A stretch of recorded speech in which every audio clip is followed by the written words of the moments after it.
Saudara-saudari yang terkasih, selamat pagi, berkah dalam. Sudah kita memberi senyum hari ini, Rabu 18 Agustus 2021. Kita awali permenungan kita dengan tanda kemenangan Kristus. Dalam nama Bapa dan Putra dan Roh Kudus. Amin. Kita akan merenungkan perikop Injil dari Injil Matius bab 20 ayat 1 sampai 16a. Salam bahagia selalu. Saudaraku terkasih, kita mendengar kisah Injil hari ini tentang sistem pembagian upah.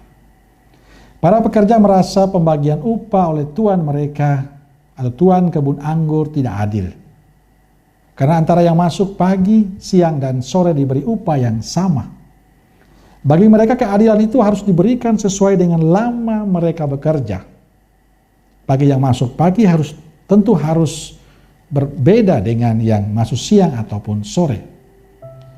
Tapi para pekerja lupa bahwa mereka sepakat untuk mendapat upah 1 dinar 1 hari kerja. Atas kesepakatan itulah tuan kebun anggur memberi upah yang sama, yaitu 1 dinar untuk setiap mereka, baik yang masuk pagi, siang maupun sore hari. Kita mungkin sependapat dengan mereka yang protes. Seharusnya ada perbedaan upah antara yang pagi, siang, dan sore. Di sini letak keistimewaannya. Pembagian upah bagi Allah bukan lagi soal lama bekerja, tapi karena kemurahan hati Allah pada para pekerjanya. Ia tidak melanggar kesepakatan untuk 1 dinar 1 hari kerja. Bahwa ada yang dia beri sama, itulah kemurahan tuan kebun itu. Para pekerja lupa bahwa mereka pada awal hanyalah penganggur. Mereka tidak melihat bahwa di sanalah sebenarnya kemurahan dan kebaikan Tuhan untuk mereka. Mereka dicarikan pekerjaan supaya mereka bisa hidup dengan baik. Bagi saya seharusnya mereka bersyukur karena mereka bisa bekerja. Tapi karena ego, karena ambisi, karena kebencian, dendam mereka atau kemarahan mereka, maka yang terjadilah sikap iri pada pemilik kebun anggur yang memiliki kemurahan untuk semuanya. Kita kadang seperti itu, yang protes. Kadang kita mengatakan Tuhan tidak adil. Kita begitu dikuasai oleh rasa iri dan kecemburuan. Padahal Tuhan sudah begitu baik dengan kita. Maka tidak mengherankan kita semakin jauh dari Tuhan. Saudaraku terkasih, satu yang dilupakan oleh para pekerja adalah bersyukur.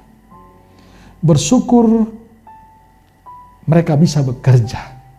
Bersyukur mereka bisa mendapatkan uang. Tapi yang terjadi adalah mereka membiarkan sikap iri hati, marah, kecewa, menguasai hidup mereka. Iri karena kemurahan pemilik kebun anggur yang terhadap yang lain. Saya ingin mengatakan kita juga seperti itu.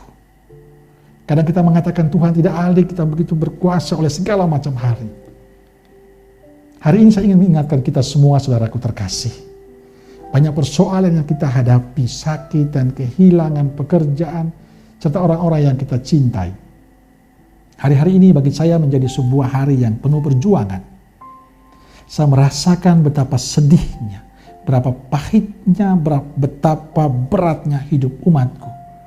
Banyak yang kena COVID, ada juga yang meninggal, banyak yang dirawat di rumah sakit.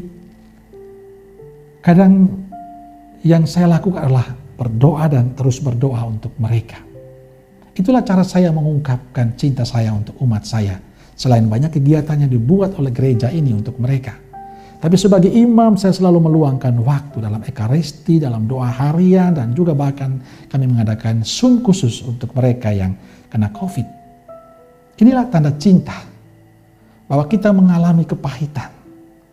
Tapi percayalah, dalam setiap kepahitan itu masih ada Tuhan yang kita harapkan. Maka kita boleh bersyukur bahwa kita tetap diberkati, dikuatkan oleh Tuhan.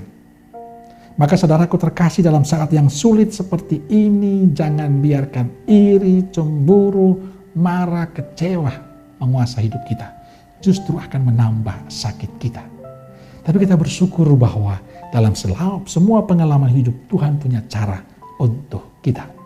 Mari saudaraku terkasih, Belajarlah untuk bersyukur dari waktu ke waktu untuk berkat Tuhan yang kita terima.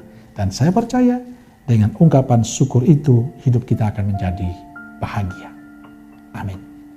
Semoga Allah yang Maha Kuasa memberkati saudara sekalian, Bapa, Putra, dan Roh Kudus. Amin. Keluarga Kudus Nazaret, doakanlah kami. Amin. Berkah dalam.